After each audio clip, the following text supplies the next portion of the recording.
Hello again, and welcome to another Build the Back to the Future DeLorean. This is issue number 45. This week we are going to continue building the dashboard. Unfortunately, I didn't get my mod kit in, so we will be installing the default instrument cluster. That's the kit. You'll see it better once it's out of the plastic. Let's get started.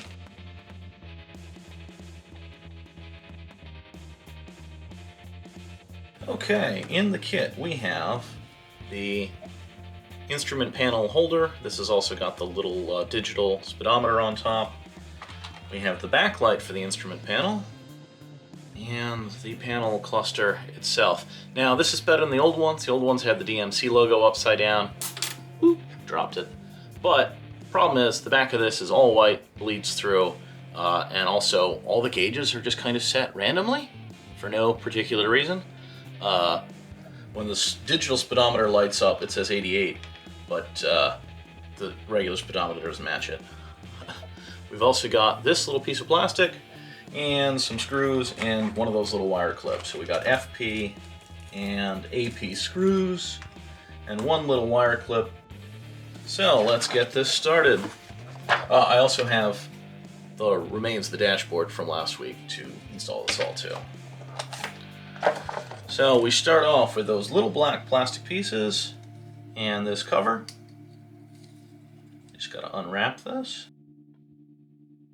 And this is going to be secured with AP screws. This piece will fit on the top, just like that. There's one pin and two screw holes, and the pin is offset, so there's only one way to put this together. And this is secured through the bottom with two AP screws.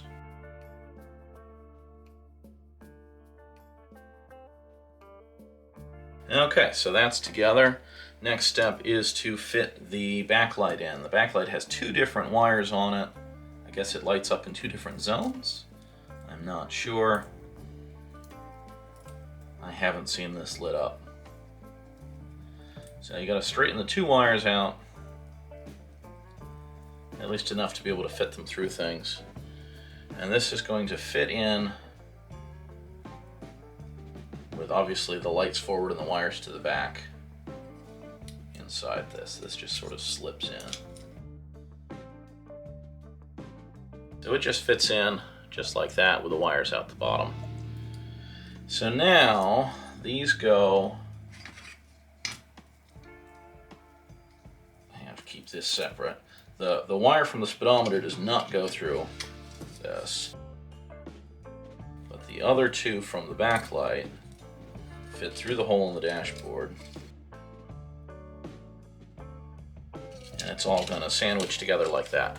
Now you gotta be a little careful when you're doing that. That's why I was having a little bit of fuss, because if you pull on those wires too much, the whole backlight will slide out while you're trying to secure it, and you don't want that, obviously. Okay, this will be secured with two FP screws.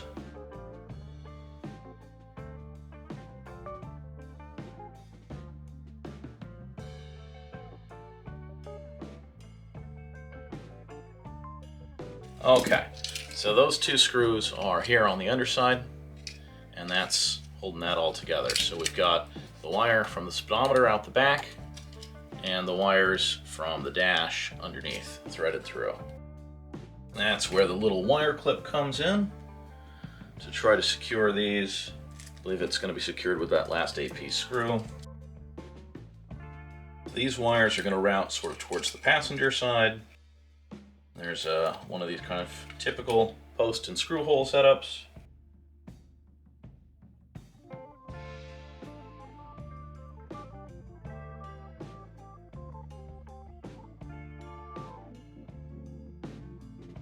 Hooray, we did it. So yeah, so that's the little wire clip here, and kind of a pain to get that on, but it's there now. Okay. So the last thing to do is to put this piece in. Again, I'm waiting on a mod replacement for this, so I am going to kind of place it in. I'm not going to secure it. It really does just sit like that. You kind of push it in to snap it the rest of the way. There's no screws or anything, it's just place in.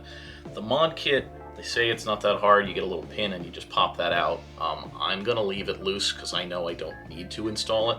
So that's just going to make it easier for me in the future. But if you're doing this, you just press it the rest of the way in, it would snap in. And if you end up doing that mod later, I guess it's not that hard to pop out. But for now, I'm going to leave it removed so that I can upgrade it more easily down the road. If you like what you see, please consider subscribing, and you can check out those other playlists, and have a good one, guys.